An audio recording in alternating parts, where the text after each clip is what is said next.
On the night of September 19 of 2018, the city of Nairobi was plunged into shock.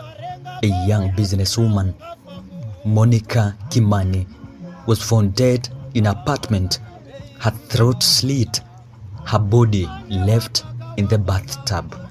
A gruesome murder would soon expose a web deception, jealousy, and betrayal, and draw two of Kenya's most recognized names into national scandal.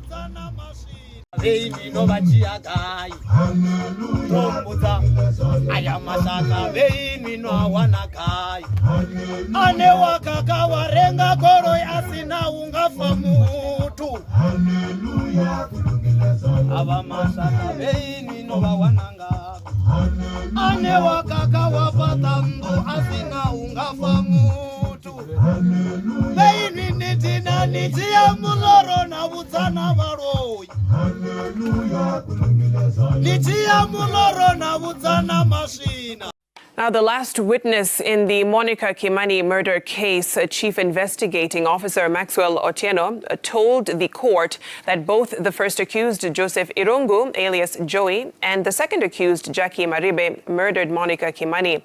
Otieno placed the first accused, Joseph Irungu, at the scene of the murder. He said through forensic analysis exhibited in call data, the accused was captured leaving the scene of the murder at Lamuria Gardens at 11:35 at night, and the second accused car, Jacque Maribe.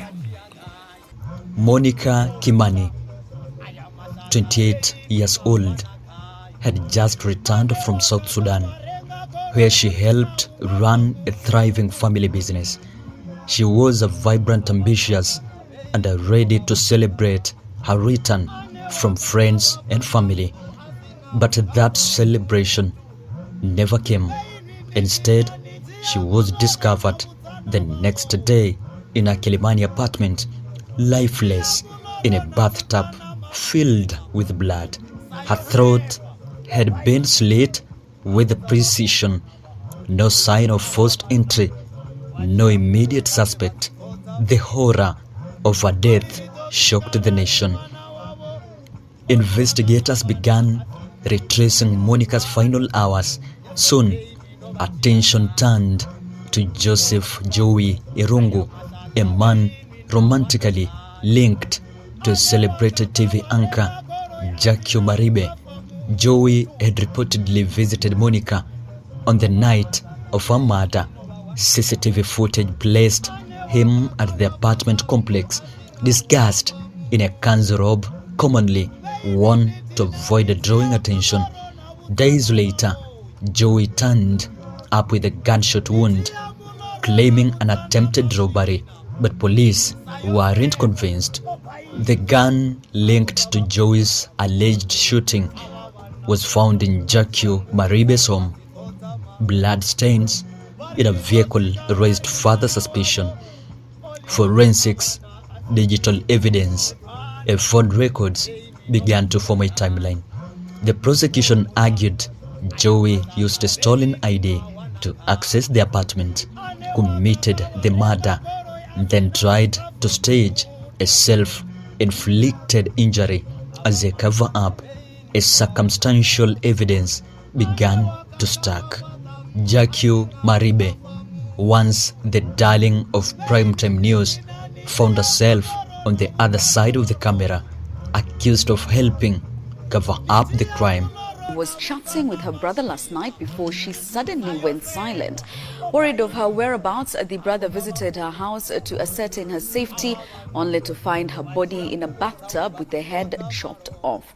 Her body has been taken to Chiromo funeral home.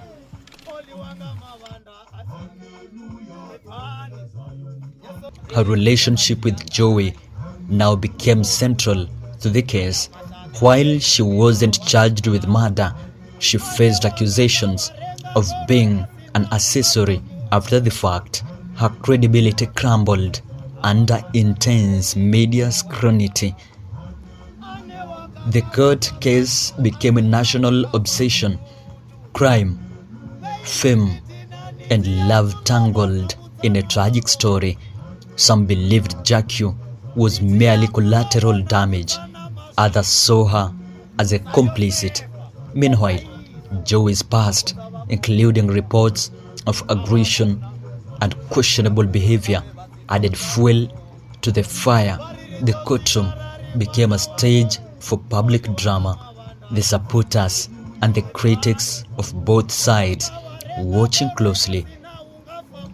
The prosecution relied on surveillance, text messages, a testimony from neighbors, but there were gaps. No direct physical evidence placed Jacque at the scene. The defense insisted both were being scapegoated. Still, prosecutors argued the motive was jealousy and the intent was clear. Monica's family remained steadfast in their pursuit of justice. In court, Monica's father spoke with quiet devastation. His daughter, full of life and promise, had been taken in a senseless act of violence. As legal teams battled in court, he reminded the country that beyond the headlines was a grieving family and a future stolen. After years of trial, in February 2023, the judge delivered the final ruling. Joseph Irungu Jowie was found guilty of Monica Kimani's murder.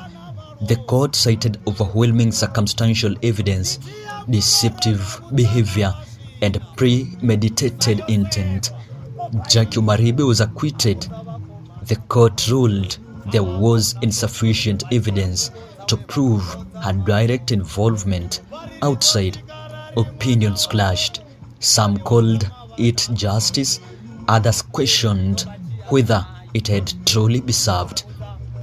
Jowie was returned to custody, awaiting sentencing. Jacque, now free, faced a different prison. Public perception, her broadcasting career derailed, her name permanently entangled with the murder of Monica Kimani. As for Monica's family, closure remained distant. A verdict had been delivered, but a daughter would never come home.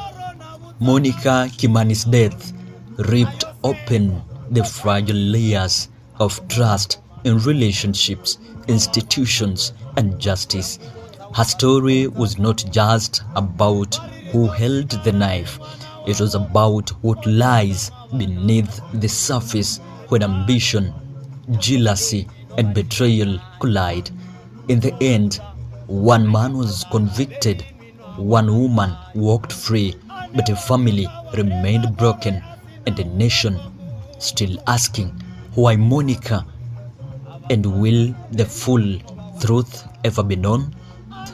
They say that it is a tragic, countless loss of life on extreme circumstances, bordering on an act of absolute madness that is beyond understanding. So even the defense joins the victim's family and the prosecution and the court in arriving at the conclusion it was a gruesome murder.